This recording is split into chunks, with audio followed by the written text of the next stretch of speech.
What's up guys, Mr. Vane here, bringing you guys a video on how to solo carry as a hunter in Gambit. So I've been wanting to make a Gambit video for a while, and I really just wanted to wait until I had played enough Gambit that I felt comfortable making a guide on it. And at this point I have deposited over 10,000 motes. I'm close to resetting a second time. So I definitely have some experience playing this game type, and I feel like I understand what subclasses are good and what strategies are best, especially for solo play, which is what I have done mostly up until this point.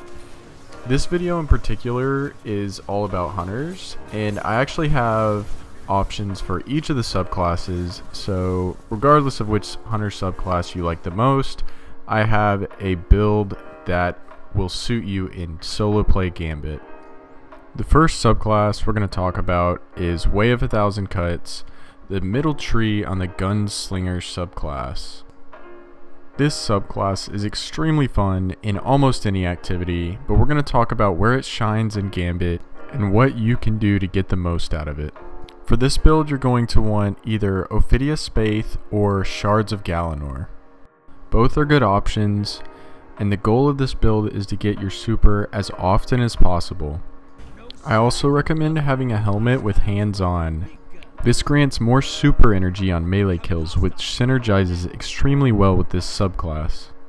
Another amazing armor perk for this is Distribution, and if you don't know about Distribution, it grants super energy, melee energy, class ability energy, and grenade energy on class ability use. This perk is available on boots, and if you're able to get it, I highly recommend using Gambler's Dodge in order to get your melee back and proc Distribution.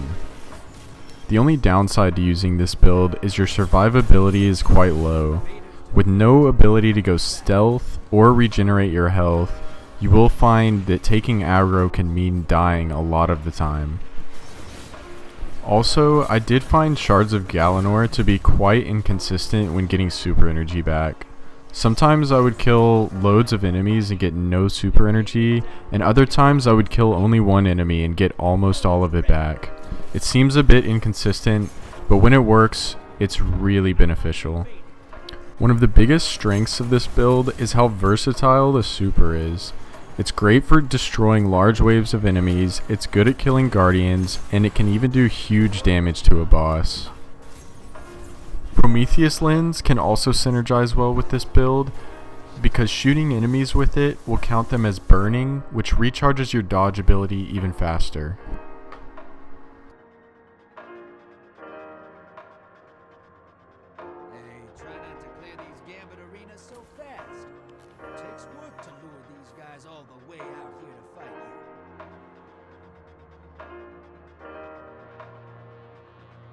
The next build I want to talk about is Top Tree Ark Strider. Now with this build, the idea is you're going to be using your combination blow to get melee kills, then using Gambler's Dodge to get your melee back, and continue that cycle. I recommend Distribution again as well as hands-on, since you're going to be dodging and meleeing a lot.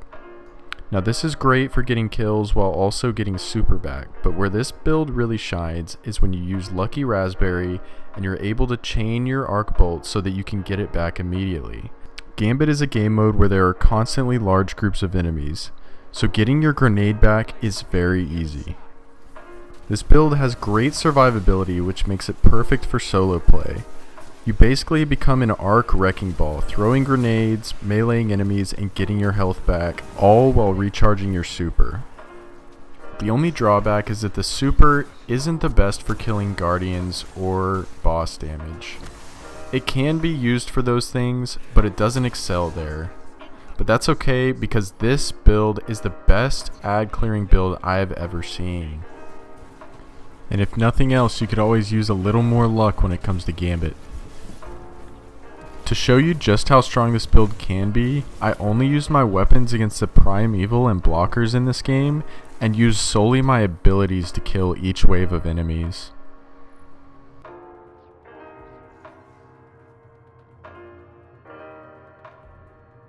What a haul! I promise you, I'll do do something special with yours once. Something that'll make you shiver.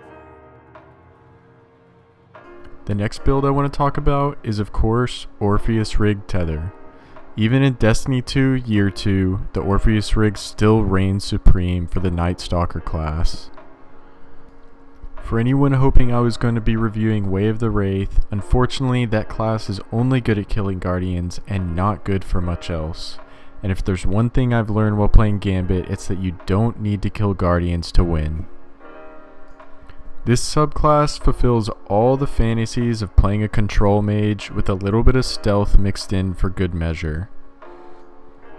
This subclass excels extremely well in solo play because you're able to get your super back without relying on others for orb generation.